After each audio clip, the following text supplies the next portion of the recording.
Le dîner va finir, madame. N'aurais-je pas droit à un instant de votre attention? C'était Marken qui parlait. Depuis qu'ils étaient là, il ne s'était pas une fois adressé à elle, et, instinctivement, elle s'était un peu détournée. Elle sentit croître son froid nerveux et remonta son boa en répondant. Mais si, certainement. J'ai eu quelques mérites à ne pas vous importuner jusqu'ici. Je souhaitais tant causer avec vous.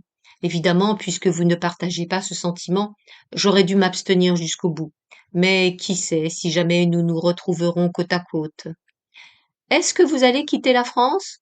Non, mais quelle chance y a-t-il pour que nous nous rencontrions? Oh, toutes les chances, c'est très petit Paris. Il ne suffit pas d'habiter la même ville pour causer ensemble. Vraiment si, quand on le veut. Croyez-vous que je le veuille? Comment le saurais-je? Vous ne l'avez guère témoigné ce soir.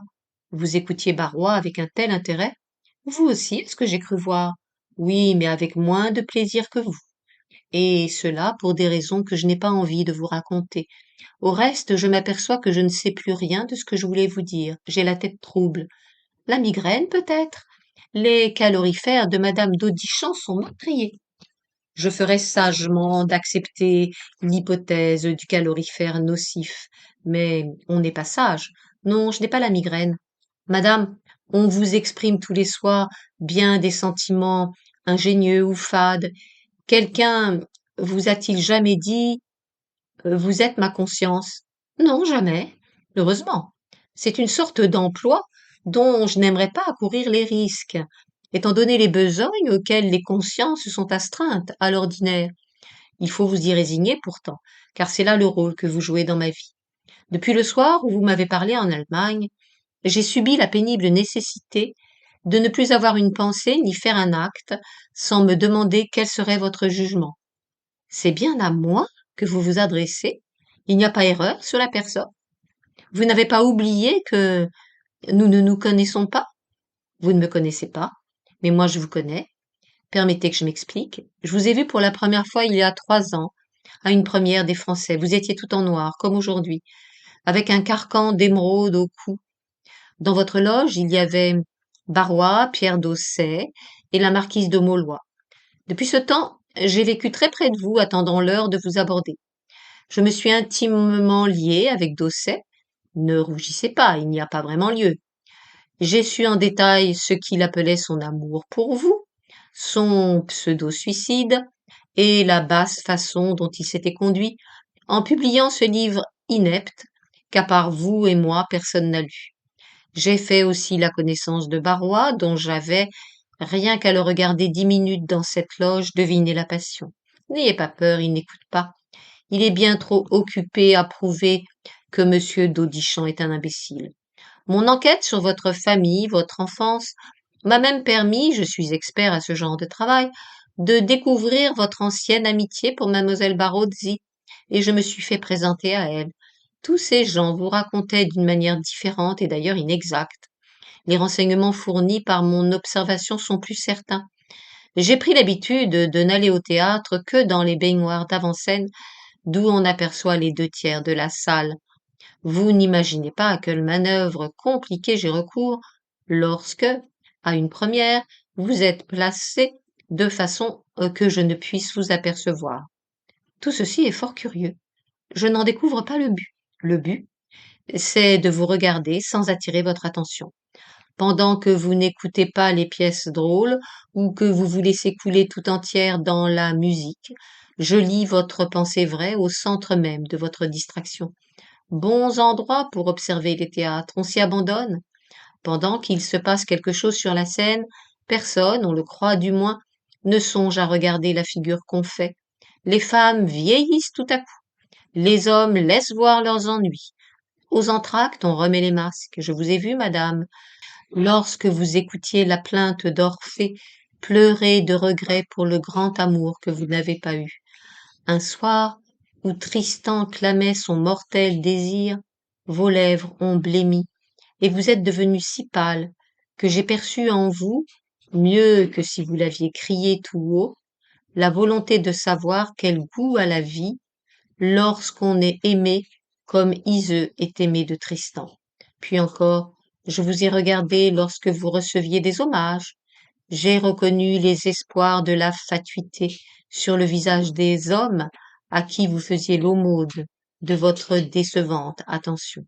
Et pendant tout cela, j'ai su que vous poursuiviez le rêve d'autre chose, suscité en vous par la pièce ou par la musique. Je sais comme personne, madame, à quel point votre vie vous satisfait mal.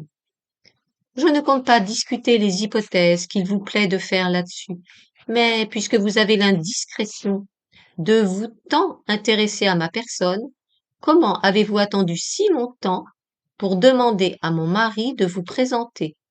Il y avait des jouissances d'esprit très exquises, et nul risque à être si près de vous sans que vous le sachiez. En m'approchant davantage, j'avais la chance de tout déranger si, comme cela s'est produit, je vous étais antipathique. On vous a dit beaucoup de mal de moi, n'est-ce pas? Mais non, à peine. En tout cas, on vous a trompé. Je suis pire, et je vaux plus que ne le savent les plats imbéciles et les canailles qui me tolèrent pour m'exploiter. Je le leur prouverai. Madame d'Audichon se levait.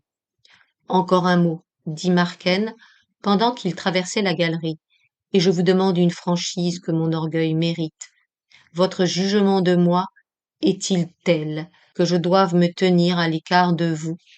Je n'ai pas encore d'idée bien arrêtée sur la question. Cela suffit. Soyez assurés que je ne suis pas de ceux qu'on a de la peine à pousser dehors. Ils étaient dans le salon, Marken s'éloigna. Presque au même moment, madame Marken rejoignit Jacqueline.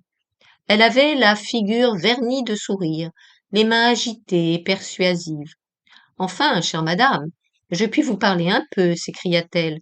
Quelle longueur ce dîner! Et puis la conversation si ennuyeuse. En Italie, on dit que les Français sont gais. Pas du tout. Mais dans le grand monde, n'est-ce pas? La comtesse est aimable, tant, et quels beaux bijoux. Les vôtres aussi, du reste. Mais sur vous, ça se remarque moins. J'ai vu que vous n'aviez pas du tout causé avec Étienne. Vous n'écoutiez que le professeur Barrois. Il a tant de talent. Mais tout de même, j'aurais voulu que vous parliez avec Étienne. Où s'est-il en allé? Pas très loin, je pense, dit Jacqueline excédée.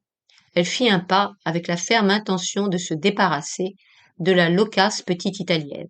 Mais madame Marken ne le lui permit pas. Ah, chère madame, dit-elle en posant une main résolue sur le bras de Jacqueline.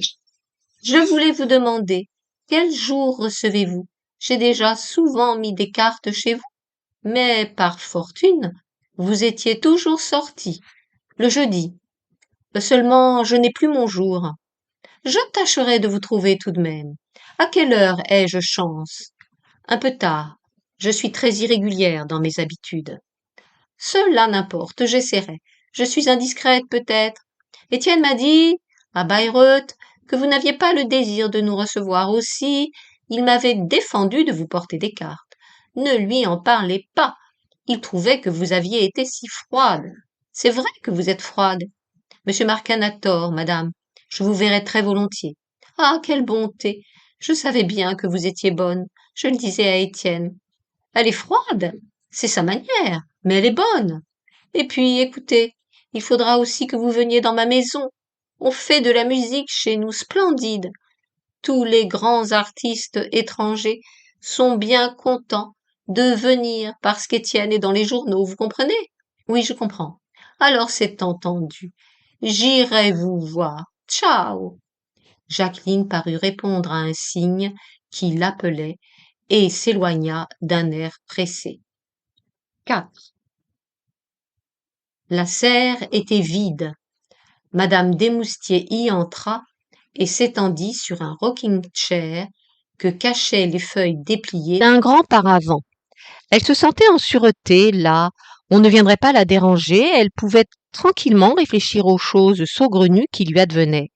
Jusque-là, son existence avait été comme un salon bien tenu, où n'entrent que des personnages dont la situation mondaine est nettement délimitée, où ne peuvent se produire que des événements corrects, sans heurts ni bizarreries. Mais la norme de son élégante sécurité semblait rompue. Rien n'était plus à sa place. Elle venait d'apprendre qu'elle était filée, surveillée, devinée par un individu équivoque qu'entouraient d'inquiétantes légendes. Et le matin même, elle avait entendu la déclaration d'amour d'un homme qui n'appartenait à aucun milieu défini, qui peut-être se mêlait à des choses obscures ou atroces. Cet Eric Hansen l'encombrait. Évidemment, ce devait être un démolisseur social, ses propos l'affirmaient assez. Elle l'imagina commettant quelque crime politique, pittoresque et d'ailleurs vague. Puis, peu à peu, elle inventa les détails précis d'une émeute à péripéties baroques. Éric était arrêté, lui écrivait de sa prison une lettre, dont elle refit plusieurs fois le texte, pathétique à force de simplicité, lettre qui ne devait pas lui arriver, mais que lisaient des magistrats à face dure, dans le cadre d'un tragique sec qu'ont les lieux de justice. Enfin, elle le vit sur l'échafaud, il la regardait. En un tel instant, il n'avait qu'une pensée, elle. Les pâles yeux, couleur de foin, scintillaient dans l'aube incertaine, et par ce regard, il lui léguait toute sa vie. Le cœur de Jacqueline battait plus vite. Elle se promenait dans sa lugubre histoire, comme dans un jardin sombre, avivait un détail, ajoutait un incident, si bien prise par ce travail de l'imagination qu'une réelle anxiété lui venait. La voix de madame d'Audichon dérangea ses fantasmes. Jacqueline ne se montra pas et resta immobile, le souffle retenu, caché dans les feuilles du paravent. C'est insoutenable et puis si dangereux, disait la comtesse d'un ton de fâcherie et de hâte. Du reste, il arrive toujours des choses impossibles dans ce petit salon. J'y ferais percer une baie. Quels gens mal élevés. Franchement, ils pourraient bien faire ça chez eux. Ils ne vous ont donc pas entendu? C'était la voix du marquis de Lurcel. On n'entend rien dans ce coin-là. Et puis, elle criait comme une aveugle. C'est comique. Vous avez écouté, que disait-il? Est-ce que je sais? Elle parlait d'une petite Singley. Qu'est-ce que c'est que ça encore, la petite Singley? Une actrice des variétés. La maîtresse de Moustier, vous savez bien? Non, je ne sais pas, et ça m'est bien égal. Oui, c'est ça alors, cette Simpson, que le bon Dieu bénisse, lui disait des injures là-dessus, et il répondait? Ce que ça m'amuse, cette histoire.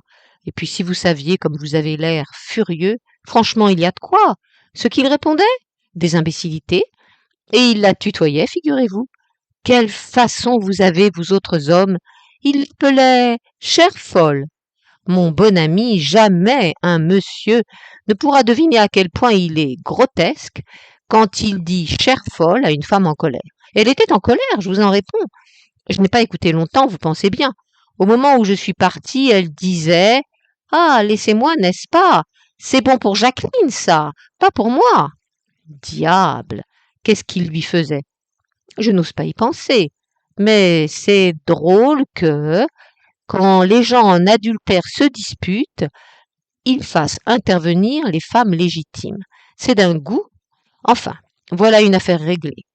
Je les invitais ensemble pour faire plaisir à Moustier, parce que c'est un gentil garçon, mais assez de ça, merci. Je déteste qu'on vienne chez moi faire des scènes de faux ménage. Allez-y, mon bon René, je vous en prie. Arrivez en chantant la valse bleue, en sifflant, en imitant le chant du coq ou en jetant des chaises par terre, faites du bruit, enfin. Qu'ils aient la bonté de comprendre qu'ils ne sont pas seuls dans la maison, car enfin, Jacqueline pourrait aller par là. Voyez-vous l'histoire, quel air ça aurait, cette pauvre petite? Soyez tranquille, je vais aller les déranger avec éclat. Ce n'est pas très hospitalier, mais puisque vous y tenez, le temps de mener les hommes au fumoir, de leur donner des cigares, ils ont peut-être fini d'ailleurs, ces tourtereaux enragés. Ils étaient sortis tous les deux. Jacqueline restait sans bouger, la taille pliée, les mains jointes sur ses genoux. Elle regardait fixement le point aigu d'une lampe électrique. Pendant un moment, elle ne pensa pas. Sa conscience refusait de se laisser pénétrer par une chose dangereuse qui était là, tout près d'elle. Les mots tournaient dans sa tête sans évoquer d'idée. Maude, André, le petit salon de la galerie. La vision d'Eric Hansen mourant sur l'échafaud se dégagea soudain, et autour d'elle, toutes les images se raccordèrent à l'instant. Jacqueline toucha ses joues froides avec des mains molles, et la notion de son être physique se ranima au cinglement d'une si incroyable douleur qu'elle serra son mouchoir sur sa bouche. D'une saccade, elle se dressa. Un frisson persistant la parcourait. Elle contracta ses mâchoires pour interrompre ce petit bruit affolant qu'elle lui faisait dans la tête en claquant ainsi. Elle sortit par la porte qui donnait sur la galerie. Elle connaissait bien le petit salon turc, peu éclairé, presque toujours vide. C'était là que Pierre Dosset lui avait la première fois dit qu'il était épris d'elle. En marchant, elle pensa à lui une minute, puis il tomba de son esprit comme un objet qu'on lâche et dont la chute ne bruit pas. Elle allait vite, elle n'entendait rien. Elle arriva devant la porte. Cette vision la pénétra comme une coupure. Il lui sembla qu'elle saignait en dedans. La forme rose de Maude sur le divan, André à genoux, un mince rayon de lumière patinant sur le soulier en drap d'argent, éclaboussant le bijou qui fixait une jarretelle. Jacqueline avait eu comme un choc à la face. Elle percevait leurs deux souffles aussi nettement que si elle eût été assez proche pour en sentir la chaleur alternée. Confus et précis, tous ses souvenirs de volupté se réveillèrent dans sa chair révoltée et la traversèrent d'une grande onde poignante, aussitôt transformée en une torture qui, des flancs, lui monta au cœur. Elle se revêtit de souffrance, comme si quelque prodigieuse crampe eût noué tous ses muscles. Puis elle cessa de sentir, pour se mettre à penser, et cela fut pire. Elle eut une plainte sourde. En un instant, tous deux furent debout. Jacqueline ne regardait qu'André, sur le visage duquel le désir s'achevait en inquiétude. Il se reprit très vite. « Vous voilà, chérie, c'est gentil de venir nous retrouver. » La gaucherie de la phrase et de l'attitude ajoutèrent l'irritation du ridicule à ce qu'éprouvait Jacqueline. Elle dit d'une voix détimbrée « J'étais là depuis un instant. » Ses yeux se fixèrent à la main d'André, qui déjà ébauchait un geste de protestation contre ce qu'elle allait dire, cette main expressive dont elle connaissait la caresse. Une honte, le sentiment d'être nue, souillée, ranima sa rage, qui défaillait déjà dans le besoin des larmes. Tournée vers Maude, elle dit « Vous pardonnez qu'on vous préfère mademoiselle Singley, comme vous êtes bonne, au fond. » Elle se regardait, et sur les figures de ces mondaines, expertes à nuancer leurs expressions, il y eut un moment la grosse fureur simple qui chauffe les visages aux disputes du trottoir. Elle se taisait, étouffant ses paroles qui assouviraient un peu, mais qu'on ne dit pas, parce qu'on cherche plus loin la parole plus forte et suffisante qu'on ne peut trouver, car après toutes celles qui viennent à l'esprit, il en faudrait une autre, et puis une autre encore, toujours plus précise et plus atroce, jusqu'à ce point de la crise où on cesse de penser, avec des mots pour goûter l'horreur et le plaisir du tourbillon de folie qui vire et siffle dans la tête. « Ne soyons pas grotesques, dit Maude entre ses dents rejointes. « J'allais vous en offrir le moyen, riposta Jacqueline.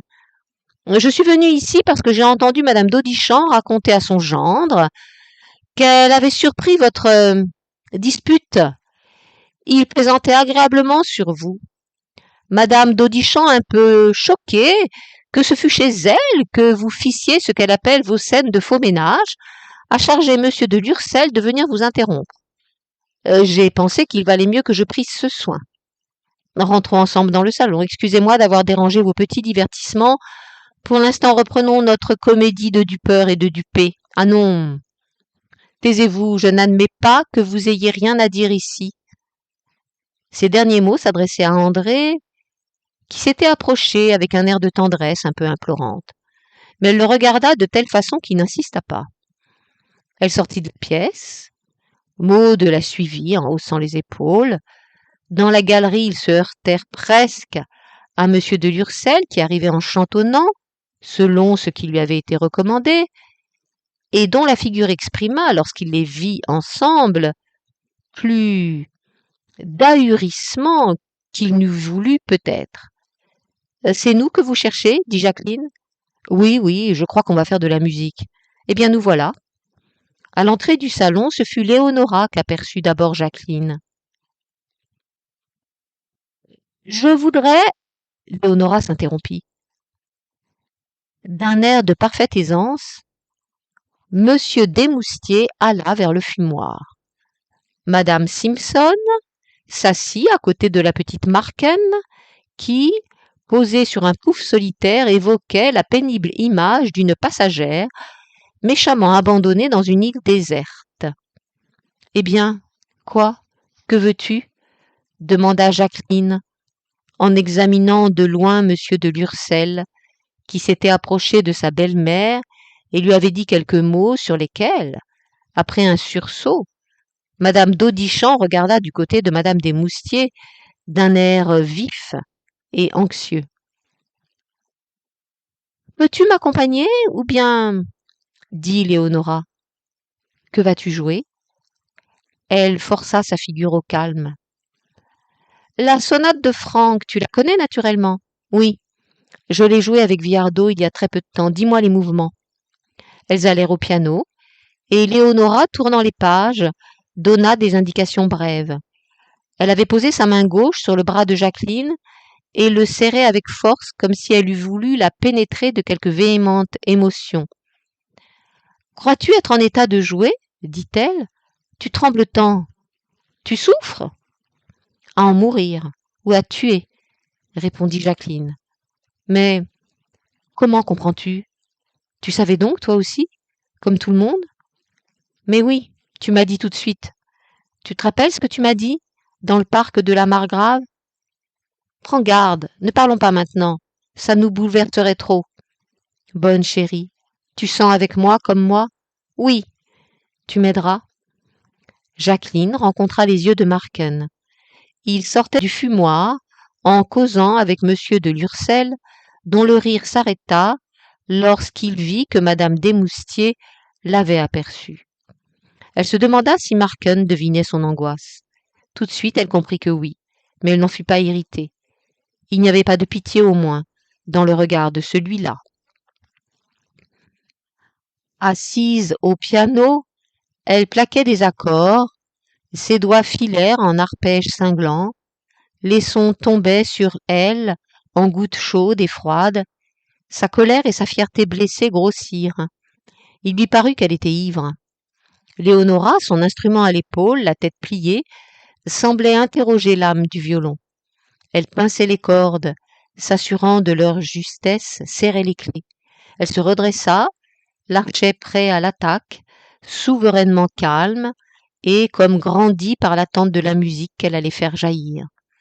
La première phrase de la sonate s'éleva. Les sonorités rapprochèrent les deux amis en un dialogue exaltant. Ce chef-d'œuvre profond où, qu'il l'ait su ou non, Franck a enclos avec tant de désespoir, tant d'ardeur vitale, convenait à l'état de Jacqueline. Le jeu puissant et passionné de Léonora l'entraîna comme une exhortation. Il lui sembla que ce qu'elle jouait, c'était sa douleur. À mesure qu'elles allaient, elle se sentait davantage se rejoindre, s'étreindre, souffrir du même mal. Lorsqu'à la dernière note du final, dont Léonora avait enflammé de sa magnifique ardeur la rudesse un peu vulgaire, elles croisèrent leurs regards, elles surent que cette minute les menait au sommet de leur affection. On applaudissait comme il sied dans le monde, pas trop fort. Des personnes félicitaient Léonora. Marken vint à Jacqueline qui s'était reculée du piano. On entend dans cette sonate-là la défaite passagère et le triomphe prochain de l'orgueil, dit-il. Quel commentaire que la musique! Vous venez de jouer comme si vous racontiez votre histoire. On n'a pas le droit d'écouter à la porte des âmes. Attendez que je vous en ai prié pour rechercher ce qui se passe dans la mienne, répondit-elle brusquement. Il y a 1 heure, je comptais faire ainsi, mais comme vous avez bien joué, ma chère petite. Quelle musicienne! C'était madame d'Audichant, qui arrivait avec une impétuosité de frégate sous le vent. Jacqueline entendait moins les paroles que l'accent, et cet accent pitoyable et affectueux disait « Ma pauvre enfant, je suis bien ennuyée de toute cette affaire-là. » Elle se cambra comme sous un outrage, et se mit à parler de Franck, avec des mots exacts et un enthousiasme surexcité. Elle regardait madame d'Audichant, dont l'ancienne beauté conservait de la pompe, à la manière des cultes surannés, au sens aboli, et où demeurent pourtant les fastes rituels. Elle avait su garder l'amour de son mari, cette vieille femme. Comment fait-on cela? Jacqueline croyait sentir les larmes qu'elle refoulait Lui couler dans la gorge. Les complimenteurs abandonnaient Léonora pour s'asseoir afin de subir une nouvelle épreuve musicale. Madame Steinweg se préparait à chanter des airs russes. André s'approcha de mademoiselle Barozzi. Je savais que vous aviez du génie, dit-il avec tant de simplicité que Léonora reçut l'éloge sans protester. Si vous pouviez douter du bien et du mal que vous venez de me faire, elle détourna la tête en répondant. Cette sonate est merveilleuse. Oui, mais vous, combien je voudrais que vous fussiez mon ami. Cela encombrerait votre vie qui semble assez pleine comme ça. Que feriez-vous de mon amitié? De la force, probablement, et en tout cas de la consolation. Vous avez besoin d'être consolé de quoi? De moi-même. Je me hais. Vous souvenez-vous d'avoir fait mon portrait moral un jour là-bas en Allemagne? J'en avais été irritée. C'était trop exact. Quand on juge si bien, on doit pouvoir secourir. Secourez-moi, vous qui savez vouloir. La volonté qu'on a ne sert qu'à soi. On augmente la faiblesse d'autrui en y faisant peser sa force. Quelle erreur! Mais tenez, n'en restons pas à ces propos vagues. Il vient de m'arriver quelque chose d'inepte et de très pénible. Je crois que j'ai deviné. Jacqueline est entrée à un moment où vous ne comptiez pas sur elle. Et comme elle ne se doutait encore de rien, ce qui est assez extraordinaire, vous saviez, vous? J'ai su dès la première minute, c'était facile à voir. Cette femme est Jacqueline. Elle s'est vengée d'elle en vous persuadant qu'elle vous aimait et vous... Nous discuterons là-dessus ailleurs. Allons au plus pressé. J'ai un remords très douloureux vraiment d'avoir fait de la peine à Jacqueline. Aidez-moi à réparer cela. Qui puis-je? Tâchez de la calmer. Vous redoutez les scènes désagréables. Non, c'est tout autre chose. Mais il faudrait pouvoir causer. Laissez-moi aller chez vous. Je sais bien que je ne mérite rien, mais elle, et vous avez une telle influence sur son esprit. Venez chez moi si vous voulez, dimanche à 3 heures, mais songez-y bien. Il ne s'agit que de chercher à réparer le mal que vous avez fait. Je n'ai pas de temps pour les causeries mondaines, ni moi de goût en ce moment, je vous le jure. Jacqueline s'approcha sans regarder André, elle dit d'une voix morne et très dure. Je m'en vais. J'emmène Léonora. Vous allez au cercle sans doute. De toute façon, nous ne rentrerons pas ensemble. Viens-tu, Léo? Laisse-moi dire bonsoir à madame d'Audichant. C'est une des rares personnes pour qui je sois polie. Je tiens à la ménager. Je lui tire tant d'argent pour mes pauvres. Ah, c'est donc ça, je comprends ce que tu viens faire, toi, dans cette maison de rendez-vous. Pourquoi ne voulez-vous pas que je vous accompagne? Demanda André lorsque mademoiselle Barozzi les eut quittés. Parce que j'ai besoin de me nettoyer les poumons de l'air que vous respirez. Il ne répondit rien et s'écarta d'elle. En mettant son manteau, Jacqueline regretta d'avoir dit cette phrase emphatique. Elle était trompée, ridiculisée aux yeux de tous, incapable de se maîtriser, voici qu'elle devenait vulgaire et déclamatoire. Elle sentit sa personnalité s'amoindrir, se désagréger. L'humiliation lui serra la gorge. Elle eut des larmes chaudes sous les paupières. 5. Lorsque Jacqueline entra dans son cabinet de toilette, elle y trouva son mari qui marchait de long en large et faisait claquer ses doigts. Elle s'arrêta au seuil de la pièce. Allez-vous-en, s'il vous plaît, dit-elle. André s'approcha. Non, je ne m'en irai pas avant de m'être expliqué. Sans ôter son manteau, son visage pâle, enserré aux ziblines de son col, Jacqueline s'assit. Expliquez-vous, fit-elle. Eh bien, il s'arrêta. Peut-être avait-il escompté de la colère pour mettre dès le début la scène au ton du pathétique. Des paroles violentes et injurieuses eussent autorisé des réponses passionnées et ces gestes de tendresse qui fatiguent la résistance de l'adversaire. Après une hésitation, il reprit: Vous avez exagéré. Jacqueline eut un sourire méchant et appuyant son regard: Madame Simpson est fort élégante. Elle a de beaux rubis à ses jarretelles. Tenez, justement, votre ironie remet les choses au point. Vous vous êtes rendu compte qu'il s'agissait d'un désir banal et fugitif, de quoi exciter la moquerie de la chair compréhensive que vous êtes, rien de plus. Pardon, vous étiez trop troublé probablement pour comprendre le sens des paroles que j'ai dites au moment où je vous ai interrompu. Je vais répéter. Madame d'Audichon a parlé de vos liaisons avec Madame Simpson et Mademoiselle Singley comme de faits de notoriété publique. Le temps lui a manqué pour citer d'autres noms. Tenons-nous-en à ces deux-là, c'est assez. Il faut que vous trouviez mieux que l'hypothèse du désir d'un instant, ça ne va pas. Je vous promets, on a mauvaise figure quand on ment sans être cru. Vous m'obligeriez en rentrant chez vous, je suis fatiguée. Écoutez-moi, je ne cherche pas à me disculper, mais quoi que j'ai pu faire, je vous aime. Je vous sacrifierai, Madame Simpson, sans l'ombre d'un regret, et je ne compte pas permettre que notre vie soit bouleversée par ce ridicule incident. Vous n'êtes pas maître de votre vocabulaire. Ridicule incident est une assez bonne formule, mais c'est à moi qu'il appartient de l'employer. À vous, pas. Quant à me sacrifier vos maîtresses, l'offre est gracieuse infiniment, mais je ne veux vous être l'occasion d'aucun sacrifice. Puisque vous avez dit encore, c'est assez comique, que vous ne permettiez pas quelque chose. Quoi donc? Ah oui, que notre vie soit bouleversée. Le sens du mot permettre m'échappe tout à fait quand c'est vous qui le prononcez. Laissez-moi vous apprendre que vous n'avez plus rien à me permettre ni à m'interdire. Vous êtes libre. Moi aussi. Je ne vous fais pas de reproches. Même, je m'excuse d'avoir eu chez Madame d'Audichon un moment d'irritation, de très mauvais ton. C'est passé, comme vous pouvez voir. Oh, je vous en prie, n'essayez pas de ce regard-là.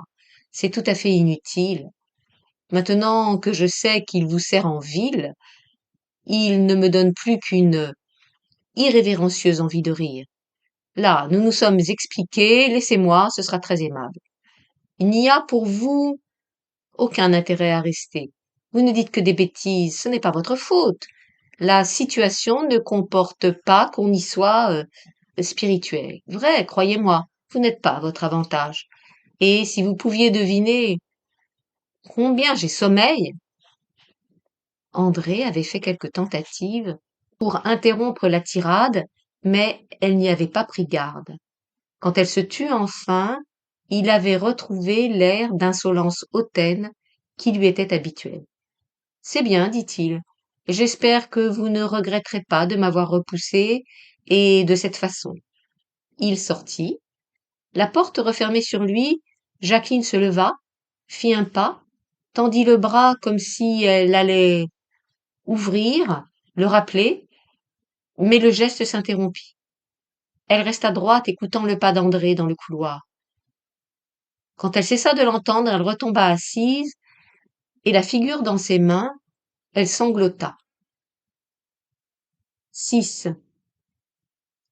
Eric Hansen, assis devant sa table, dépouillait un courrier nombreux. Chaque lettre lue, il inscrivait quelques chiffres sur un carnet, puis jetait lettres et enveloppes sur le coke, qui brûlait avec un bruit piquant et grésillant dans la cheminée peinte en faux marbre. La sonnette pendue dans le corridor qui tenait lieu d'antichambre tinta faiblement. Éric rassembla les dernières feuilles et à genoux sur le sol fit entrer la pointe d'un canif dans une fente de parquet. Une lame de bois, en se déplaçant, découvrit une cachette. Il y glissa les papiers, referma, et après un attentif regard autour de la pièce, alla ouvrir. Monsieur Hanson, s'il vous plaît? Ah, pardon, je ne vous voyais pas dans cette obscurité, dit Jacqueline. Elle s'appuyait au chambranle, haletante de la montée des 5 étages. Éric, au lieu de s'effacer pour qu'elle entrât, restait devant elle, tenant la porte et comme s'il eût voulu la refermer. Que venez-vous faire ici, madame? Demanda-t-il grave, presque hostile. Chercher du courage, dont j'ai grand besoin. Elle tâchait à voir les yeux du jeune homme, dont la figure était dans l'ombre. Il ne faut pas que vous entriez. Il faut que j'entre. Vous ne chassez pas les malheureux, je pense. Si je puis vous être utile à quelque chose, j'irai vous trouver au lieu que vous m'indiquerez. Chez Léonora, chez vous, même, si vous le voulez. Non, je suis venue, j'entrerai. Si vous fermez votre porte, je m'assoirai dans l'escalier et j'attendrai jusqu'à ce soir. Bien, c'est vous qui l'aurez voulu. Oui. Elle pénétra dans la petite chambre. Les murs, blanchis à la chaux, y réverbéraient la lumière des 2 fenêtres, par où s'apercevaient les arbres du Luxembourg, frottés d'une verdure aigre. Jacqueline trompa son embarras en examinant les meubles de sapin. Une photographie, qu'attachaient au mur 4 punaises, attira son regard. Elle s'en approcha. Le Mercure de Milan, dit-elle. Vous aimez cela, vous aussi? Oui. La beauté si calme de ce corps me plaît, comme l'idée simplifiée et totale de la force. Vous vous intéressez aux choses d'art?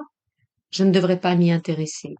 Mais, comme tous les incomplets, je m'attarde aux beaux mensonges qui engourdissent pour un temps la conscience de la douleur universelle.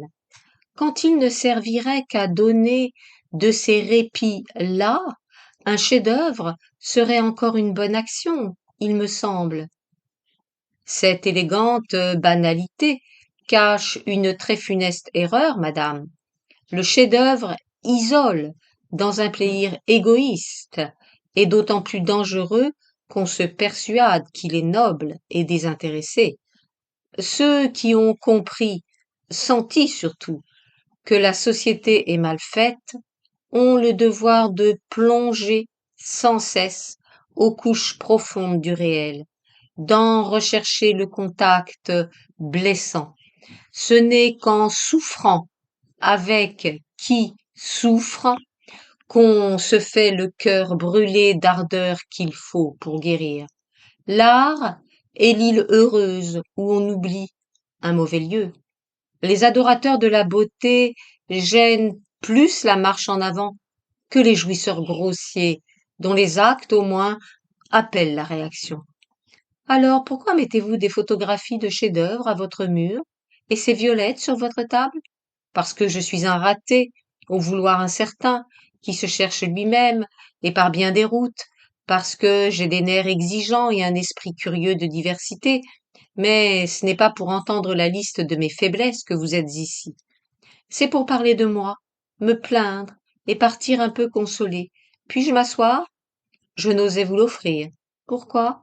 C'était accepter votre visite comme un incident normal, à quoi s'adaptent les conventions de la politesse. Cela vous déplaît que je sois venue? Oui. Vous avez donc des préjugés?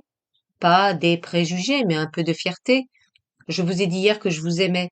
Que signifie votre venue, sinon le peu de cas que vous faites de moi? Quelle étrange interprétation! Et si fausse et si folle! Je suis venue justement parce que vous m'avez dit que vous m'aimiez et parce que je compte sur vous, toujours pour pénétrer les arcanes de monsieur Desmoustiers. J'espérais avoir clos ce sujet. Non, ce n'est pas pour cela. J'ai pénétré sans vous ces arcanes. Vous avez raison de railler. Mais laissez-moi vous dire vite me débarrasser. Hier, dans une soirée, j'ai surpris mon mari et madame Simpson, vous savez. Elle était avec nous à Bayreuth. Ah, vous avez découvert que monsieur Desmoustiers avait une maîtresse, et c'est parce que je vous aime que vous venez me le raconter. Excusez mon ineptie, je comprends de moins en moins.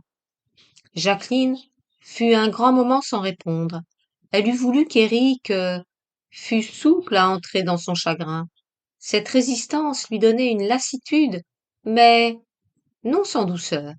Il lui plaisait qu'il se gardât d'elle, qu'il agît en ami un peu rude. Ses yeux glissaient sur les objets. La paix sérieuse de cette chambre, les livres meurtris de la bibliothèque, le souvenir évoqué de la belle fresque et le lent parfum des violettes, cet homme aussi avec sa laideur sensitive, son regard lointain où sans cesse la volonté déplaçait un rêve.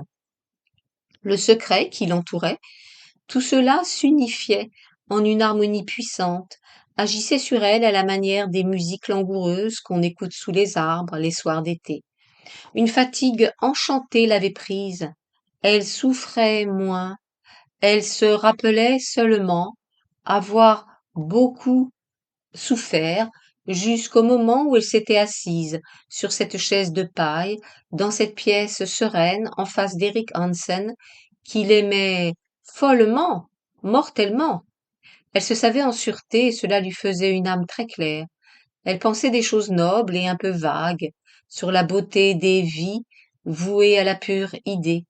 Lequel, parmi les hommes qu'il avait aimés, n'eût déjà été bouleversé, impatient, avide de sa propre joie, négligeant sa peine à elle, lui, n'avait vu que ce qui pouvait la compromettre dans cette démarche. Il était bien de cette race songeuse et tendre, dont les émotions poussent en grandes racines pénétrantes et enchevêtrées. La scène du petit salon turc repassa sur sa mémoire avec des vulgarités de basse enluminure. Elle regarda Eric pour se rafraîchir les yeux d'une belle image. Il attendait qu'elle parlât. Je suis très malheureuse, dit-elle. Que faut-il faire? Eric marcha vers la fenêtre, appuya son front à la vitre et répondit. Pardonnez. En quoi cela consiste-t-il? On ne peut pas oublier. Voulez-vous dire qu'il me faut éviter les scènes et les reproches? Davantage. Faites taire votre vanité, aimez votre mari pour lui et non pour vous. Mais je ne l'aime plus. Ne dites pas de vaines paroles comme un confesseur désiré de parer au scandale. Je vous jure que c'est fini, ce que vous appeliez ma passion. Toute la nuit j'ai assisté à la destruction de cela en moi comme on assiste à l'agonie d'un être. C'est fini, mort. Je ne vous demande pas le moyen d'être heureuse, ah, je n'y songe guère. Mais comment je peux retrouver la force qu'il me faut pour continuer de vivre? Que reste-t-il à faire lorsqu'on n'a plus le désir d'être aimé? Il se retourna d'un mouvement sec, vint près d'elle et la regardant du haut de sa grande taille. Vous vous croyez débarrassé du désir d'être aimé, et le premier geste que vous dicte votre orgueil déçu, c'est de venir ici m'annoncer que vous n'appartenez plus à votre mari. Que voulez-vous de moi, sinon entendre des mots d'amour? Avoir à vous défendre contre une audace possible, vous assurer que vous êtes toujours merveilleusement désiré, bien qu'on vous ait fait l'injure de vous en procurer une autre. Pauvre femme, si bien femme. Jacqueline se leva, les joues brûlantes. Oui, dit-elle, c'est ainsi en effet. Mais vous pouvez me croire, j'étais inconsciente, je ne savais pas. J'avais foi dans le mensonge que je me faisais à moi-même, aussi sincèrement que dans mon amitié pour vous. Vous voilà éclairé sur les deux. Oui, vous m'avez froissé atrocement. Il était inutile de mettre de l'injure dans la leçon que vous me donniez. Je vous hais presque. Pas même. Vous êtes seulement fâché de ne pas m'avoir vu à vos genoux dès le premier mot. Mais je suis bien peu de chose pour valoir cette colère. Si je l'avais vraiment voulu, vous seriez à mes genoux, comme vous le dites? Je ne crois pas. Eh bien, vous vous trompez. Laissez que Moi aussi je vous renseigne. Vous m'aimez plus, ah, bien plus que vous ne savez. Cela vous coûte cher, cette résistance à vous-même. Et les duretés que vous m'avez dites vous ont fait plus de mal qu'à moi. Vous êtes jaloux, abominablement jaloux, de sentir que je souffre par un autre. Ah, si vous pouviez voir votre figure comme elle avoue, vous ne répondez pas. Qu'est devenue votre ironie? Que feriez-vous maintenant si je vous disais que, réveillé du songe stupide de mon amour, ayant aperçu à la lumière de ma douleur que cet homme n'avait ni le caractère ni le cerveau que j'avais cru, je suis venu ici parce que vous représentiez la tendresse sûre et définitive. Si je vous disais que, tout saignante, à demi folle, sans raisonner, j'ai couru à vous comme on va vers l'instinct de son cœur, pour trouver la paix et la fièvre. Si vous me disiez tout cela, madame, Eric était plus pâle, et l'énergie de son regard s'accroissait. Mais vous ne le dites pas. Vous voulez seulement éprouver ma volonté. Non, c'est vrai, je ne le dis pas. Il y a peut-être encore en vous le courage de quelque insulte, et je ne pourrais pas la supporter, je suis à bout. Elle s'assit, le cœur lui manquait. Elle s'accouda sur la table et posa son front dans sa main. L'épuisement de la nuit sans sommeil lui faisait un teint de convalescente. Ses yeux, sertis dans un cercle de lassitude, brillaient maladivement. Elle semblait plus jeune et d'une débilité exquise. Les violettes lui soufflaient au visage leur parfum de framboise et de songerie. Savez-vous bien ce que vous faites? Dit Eric après un silence. Savez-vous qu'en jouant ainsi avec moi, vous risquez un peu de vous-même? Êtes-vous sincèrement la dupe de vos nerfs ou bien cruelle à ce point qu'il vous faille me torturer pour détendre votre ennui? Il s'assit près d'elle, cherchant son regard. Ni l'un ni l'autre. Je suis faible comme une pauvre petite. J'ai besoin de tendresse et de sécurité. Soyez pour une heure un bon frère qui m'aime et que j'aime. Dites-moi des mots qui calment et qui font espérer. Après je m'en irai et vous n'entendrez plus parler de moi, jamais. Il prit, dans une étreinte étroite, la main qu'elle lui tendait et ils se turent. Ça me fait du bien de sentir ma main dans la vôtre, prononça Jacqueline d'une voix apaisée d'enfant qui va dormir.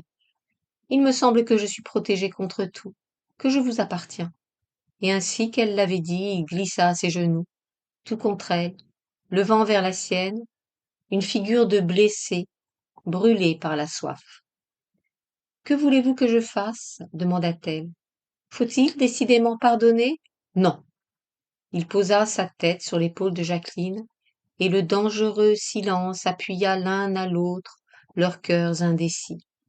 Jacqueline goûtait le plaisir suspendu d'un demi-engourdissement analogue à celui où, sous une chloroformisation légère, on perçoit comme de loin une grande douleur, un moment interrompu. Elle n'osait peser sur ses pensées.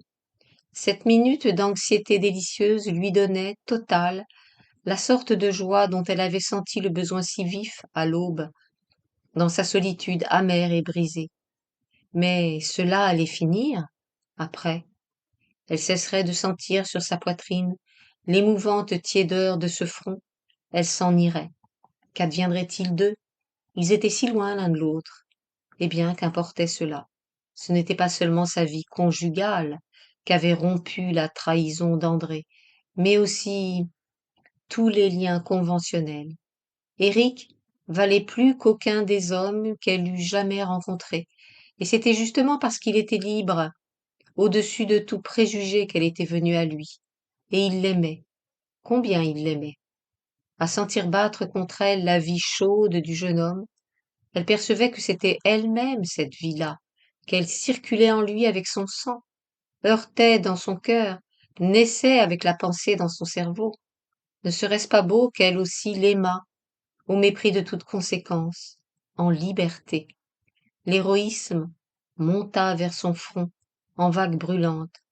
Elle respirait en même temps que l'arôme des violettes, l'odeur de fourrure fine des cheveux d'Éric. Elle se pencha et le baisa sur la tempe.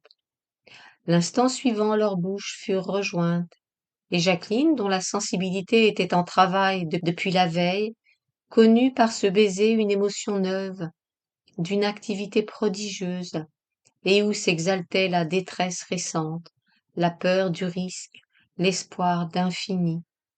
Les mains tremblantes d'Éric, glissant sur elle en hésitantes caresses, chargeaient ses nerfs de violence. Quand leurs lèvres douloureuses se séparèrent, il y avait un accord entre leurs émotions exaspérées. Ils étaient en cet état puissant où la volonté supprime le passé et nie l'avenir pour se ramasser toutes sur l'instant qui seul importe. Jacqueline ne pensait plus à rien. Elle appartenait sans lutte à l'impérieuse nature qui contraint les êtres à se rechercher l'âme au travers de la volupté. Elle se leva en même temps que lui, comme si une seule intention commandait leurs muscles, et ne résista pas au bras passé autour d'elle et qui la conduisait vers la porte ouverte. Elle savait qu'ils allaient ainsi vers l'irréparable. Elle n'hésitait pas. Elle était fière de se sentir libre. Dans la chambre, au premier regard, elle vit le lit étroit contre le mur et s'arrêta une seconde devant la précision de sa pensée.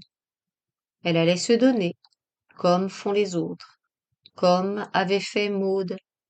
Mais André, c'était l'infidèle pour qui l'amour n'engage pas la vie. Éric ne l'aimait pas ainsi. Puis, brusque, elle se dit: il est trop tard d'ailleurs. Je l'ai voulu. Je le veux. Elle eut la vision de son départ de cette chambre, lorsqu'une heure plus tard, elle s'en irait, avec la moiteur des baisers sur sa bouche, la marque des étreintes sur tout son corps, et dans sa pensée, dans sa chair, la palpitation atténuée de la honte et de la joie. De nouveau leurs lèvres se joignirent, et la dernière hésitation de Jacqueline tomba.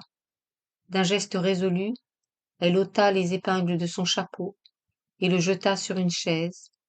Mais Éric, la figure blanche, les yeux désolés, arrêta de sa main gelée et qui tremblait la main dont elle dégrafait déjà sa jaquette. Elle interrompit son geste, stupéfaite. Non, dit-il, non, ça n'est pas possible. Je ne dois pas. Je ne veux pas abuser de cette mauvaise heure. Ce n'est pas vous qui agissez ici, c'est votre affolement qui vient d'un autre. Vous ne m'aimez pas, vous ne pouvez pas m'aimer. Je ne veux pas vous devoir à votre colère, au trouble d'un instant que mon désir a fait naître en vous. Venez, ne restons pas là. Mon courage est si près de sa fin. Mais si, je vous aime, dit Jacqueline hésitante. Puis, avec un effort réfléchi, elle lui mit les bras autour du cou. Il se dégagea, se recula d'elle, sa voix passait difficilement entre ses mâchoires contractées. Hier, vous en aimiez un autre. C'est lui que vous venez d'embrasser sur ma bouche. J'ai senti votre colère contre lui. Nulle tendresse pour moi. Ne savez-vous pas que, s'il y avait en vous le besoin de la vengeance, vous n'auriez pas tant de courage à accepter mon amour. Je ne veux pas que demain vous me méprisiez. Je vous aime trop, voyez-vous, et pourtant, mais non. Tout est mieux que de vous causer une souffrance. Écoutez-moi, je n'ai jamais menti. Je vous jure d'attendre que vous m'aimiez, si vous devez m'aimer, jusqu'à la mort. Aucune femme ne touchera plus les lèvres qui ont touché les vôtres. Quand la trahison de votre mari ne vous torturera plus, si vous croyez encore que je puisse être digne de vous, appelez-moi. Ma tendresse demeurera semblable, malgré le temps, l'absence, même si vous m'oubliez. Eussiez-vous perdu votre beauté, votre jeunesse fût-elle fanée. Je vous aimerai toujours, car ce que j'adore en vous, c'est la miraculeuse âme d'amour que j'ai devinée et qui dort encore.